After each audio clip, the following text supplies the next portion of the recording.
Halo, selamat pagi semua. Patrisius Jiwandono di sini. Kali ini topik saya adalah tentang ChatGPT. Tapi saya tidak akan eh, memamerkan kemampuan ChatGPT yang memang luar biasa itu atau terwow-wow karena kemampuannya yang dahsyat. Saya akan mengulas tentang bagaimana kita menggunakan ChatGPT untuk menulis artikel ilmiah dengan sedemikian rupa sehingga kita tidak mengingkari hakikat kita sebagai insan manusia yang berakal budi dan berdaya pikir bahkan sebenarnya melebihi mesin ya. Nah, yang akan saya paparkan adalah bagaimana kita uh, melakukan beberapa langkah dengan menggunakan ChatGPT mulai dari ketika kita ingin menulis sebuah karya ilmiah. Jadi umpamakan saya ini sedang atau sudah meneliti tentang karakteristik video pembelajaran. Saya ingin meneliti atau saya sudah meneliti tentang eh, bagaimana karakteristik video pembelajaran yang efektif untuk para siswa.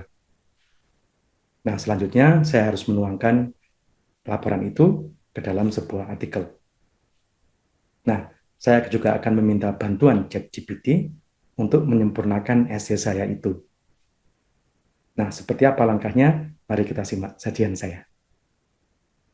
Jadi langkah pertama di sini adalah kita sediakan sebuah buku catatan, kemudian kita akan membaca beberapa artikel dari jurnal ilmiah, kemudian di sisi kanan dari buku catatan itu kita membuat ringkasannya. Jadi di sini kita bisa melihat bahwa saya sudah meringkas artikelnya dari yang ditulis oleh Dubov pada tahun 2018.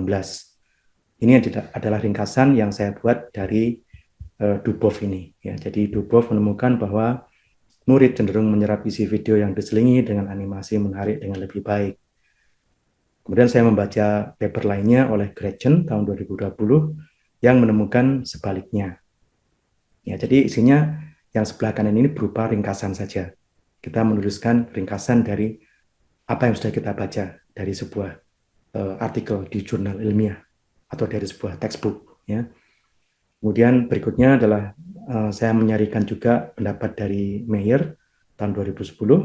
Ada beberapa faktor yang menentukan keefektifan video. Lama video tidak boleh lebih dari 45 menit, namun ini baru dugaan. Ya, jadi isinya meringkas isi dari artikel-artikel yang sudah kita baca. Itu kita tuliskan dengan tulisan tangan di sebelah kanan, di sisi kanan dari notebook kita. Nah, kenapa kok harus pakai tulis tangan?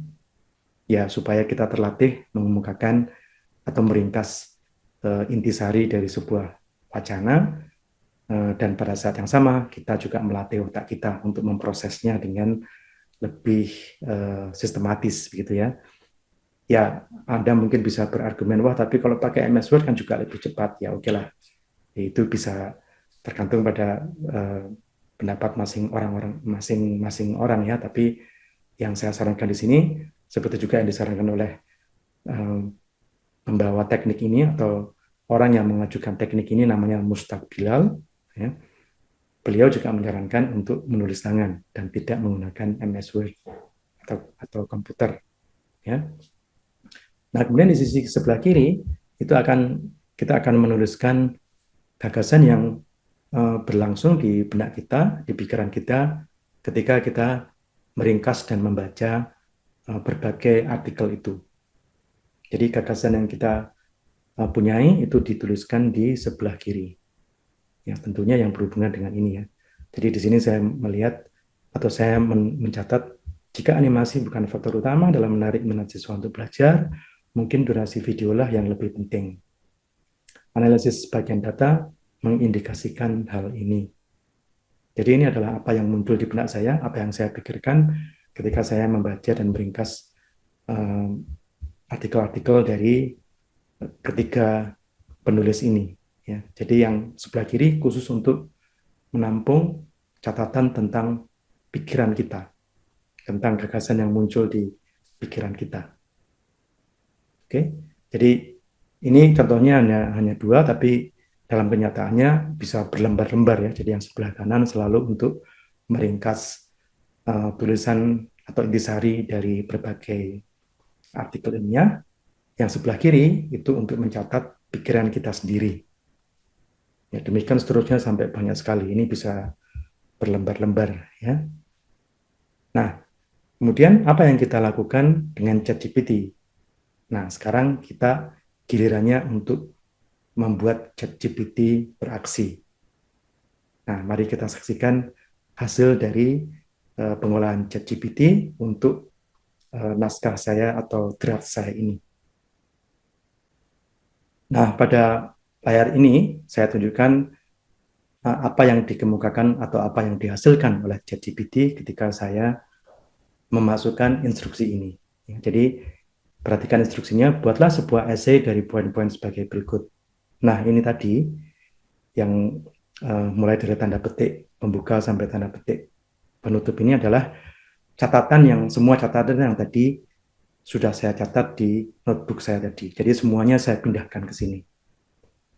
Ya, saya suruh ChatGPT untuk membuatkan sebuah essay yang sistematis dari poin-poin yang tadi sudah saya tuangkan semuanya ke dalam notebook saya. Jadi yang dituliskan di sini adalah semuanya. Tadi dari notebook itu dipindahkan semua ke situ. Ya, jadi kalau tadi ada 2 lembar ya semuanya itu dipindahkan ke sini. Kalau Anda membuat 10 lembar atau 15 lembar ya silahkan mengetik lagi ya kemudian dimasukkan di sini.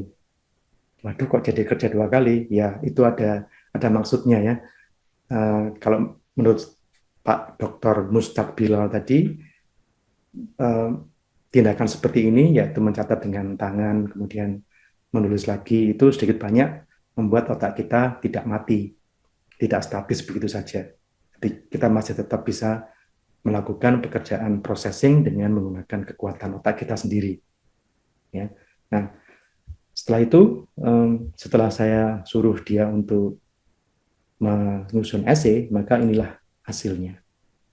Dia langsung mengemukakan sebuah title, judul, pentingnya animasi dan durasi video dalam pembelajaran. Dubov dan Gretchen melakukan penelitian tentang bagaimana siswa menyerap isi video yang diselingi dengan animasi menarik dan sebagainya ya sampai selesai. Nah, jadi ini adalah bakal dari naskah kita yang sudah disusun oleh ChatGPT. Apakah sudah sempurna? Ternyata tidak juga ya. Jadi hati-hati, jangan percaya pasrah bongkoan kepada ChatGPT karena ternyata kalau saya lihat di sini ya, ini halaman pertama ya. Pada halaman kedua itu nanti akan saya tunjukkan bahwa dia ternyata tidak atau kurang sistematis. Jadi ada bagian yang diulang, ada juga bagian yang seharusnya diletakkan di awal. Nah, itulah gunanya kita membaca kembali hasil dari ChatGPT untuk kemudian secara manusiawi ya dengan mengandalkan kekuatan pikiran kita atur kembali susunannya sehingga menjadi lebih bermakna, lebih mudah diikuti, lebih koheren ya.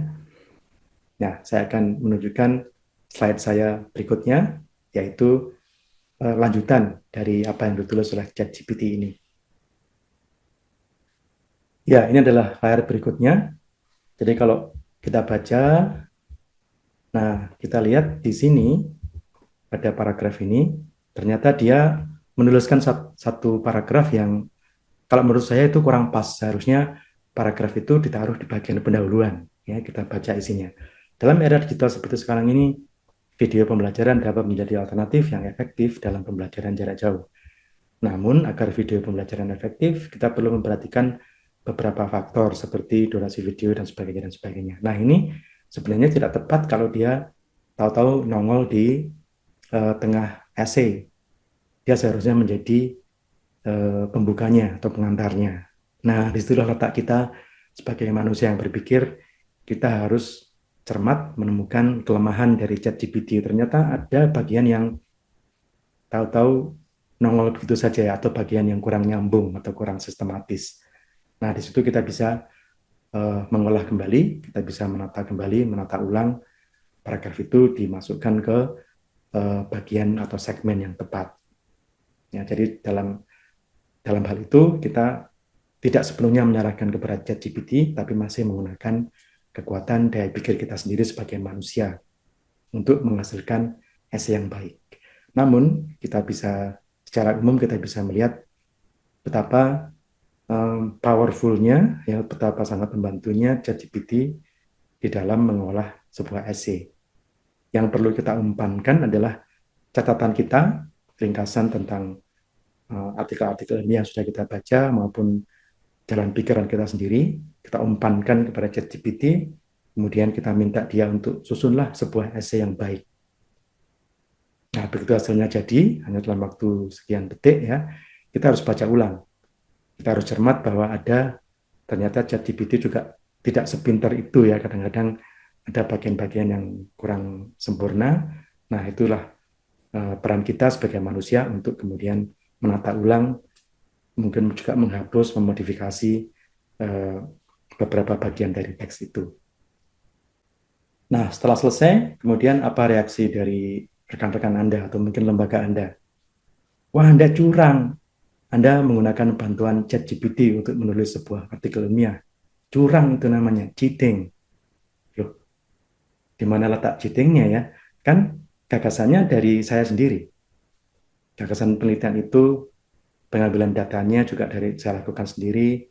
Kemudian saya baca sendiri, saya ringkas, kemudian bahkan juga saya mencatat pikiran-pikiran saya sendiri di notebook saya tadi. Kan itu semuanya dari saya. Yang ChatGPT lakukan hanyalah menyusunnya menjadi sebuah essay yang enak dibaca. Jadi saya nggak cheating sebenarnya. Ya. Iya, tapi curang itu. Anda nggak boleh kayak gitu. Nanti ketahuan plagiarisme. Loh, plagiatnya di mana? Ya, kan semuanya dari saya sendiri. Nah, sekarang bandingkan dengan uh, seorang peneliti yang menggunakan SPSS. Ya, loh, kita kan bisa mengatakan, loh kok dibantu sama SPSS, ya terang aja cepet. Ya gimana mau data sekian banyak seperti itu, sangat rumit, masa mau dihitung dengan jari? Ya, kalau nggak cukup jarinya sendiri, ya mungkin jarinya tetangga digunakan untuk menghitung sekian banyak data yang sangat rumit itu. Kan boleh aja kita minta bantuan dari teknologi canggih seperti SPSS, ya, atau eh, katakanlah kita sedang menghitung anggaran, kita minta bantuan kalkulator, kita minta bantuan Excel. Kan ternyata teknologi canggih itu tidak bisa kemudian sepenuhnya dilepaskan secara mutlak dari pekerjaan kita sebagai seorang ilmuwan, ya kan? Nah, itu sama halnya dengan ChatGPT ini. Yang dia lakukan hanya menyusun pikiran saya yang sudah saya catat, ringkasan yang sudah saya catat, menjadi sebuah esai yang sistematis, enak dibaca, mudah dipahami, ya kan? Jadi saya nggak cheating di situ. Di mana letak cheatingnya? Nah, di sini bisa menjadi satu titik yang mungkin masih bisa diperdebatkan ya, apakah tindakan seperti ini cheating atau bukan, termasuk curang atau bukan. Nah, memang kemunculan ChatGPT juga menyeruakkan pertanyaan seperti itu. Apakah tindakan seperti ini bisa dikatakan cheating? Ya, saya belum tahu jawabannya ya. Tapi kalau di universitas saya, di Universitas Majung, sebagai wakil rektor satu, saya mengambil sikap bahwa kita tidak bisa menyingkirkan sepenuhnya teknologi digital yang sangat maju. Itu sudah menjadi bagian dari kehidupan kita. Yang saya lakukan adalah kami memberi ruang kepada para dosen dan mahasiswa untuk menggunakan teknologi maju atau artificial intelligence termasuk ChatGPT tanpa mengurangi peran mereka sebagai manusia. Jadi maksudnya ya seperti tadi, ChatGPT itu hanya digunakan untuk menyusun esainya, tapi ide penelitian, kemudian tindakan penelitian, menggali data, menganalisis data, membaca, itu masih dilakukan saya sendiri sebagai manusia. Jadi itulah garis besar kebijakan yang saya ambil di Universitas Majung. Jadi tips ini barangkali berguna untuk rekan-rekan yang mungkin sedang menghadapi dilema. Ini ada ChatGPT yang luar biasa, tapi gimana ya caranya memanfaatkan ChatGPT tanpa terkesan cheating atau curang. Nah, semoga uraian saya tadi bisa setidaknya membuka alternatif solusi. Sampai jumpa di episode mendatang.